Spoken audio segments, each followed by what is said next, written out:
ગુજરાત યુનિવર્સિટીમાં પૂર્વ હંગામી કર્મચારી દ્વારા તોડફોડ કરાઈ। અમદાવાદમાં આવેલી ગુજરાત યુનિવર્સિટી ફરી એક વખત વિવાદમાં આવી છે। ગુજરાત યુનિવર્સિટીમાં તોડફોડ કરવામાં આવી છે। બોટની અધ્યાપકની ઓફિસમાં આ તોડફોડ કરવામાં આવી છે। પૂર્વ હંગામી કર્મચારી દ્વારા આ તોડફોડ કરવામાં આવી છે। આ પૂર્વ હંગામી કર્મચારીએ બોર્ડના ડિપાર્ટમેન્ટના અધ્યાપકની કાર અને ઓફિસમાં તોડફોડ કરી છે।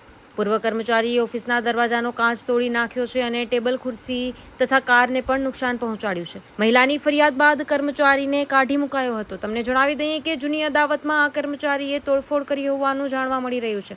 એક મહિલાની ફરિયાદ બાદ હંગામી કર્મચારીને 2 વર્ષ પહેલા જ નોકરીમાંથી કાઢી મૂકવામાં આવ્યો હોવાની વાત સામે આવી છે અને આ જૂની અદાવત રાખીને પૂર્વ હંગામી કર્મચારીએ આજે બોર્ડની અધ્યાપકની ઓફિસમાં અને કારમાં તોડફોડ કરી નાખી છે। ઉલ્લેખનીય છે કે આ અગાઉ પણ ગુજરાત યુનિવર્સિટીની કેન્ટીનમાં જોવા મળતી ગંદકી અને અખાદ્ય ભોજનના મુદ્દે NSUI દ્વારા મોટું વિરોધ પ્રદર્શન કરવામાં આવ્યું હતું।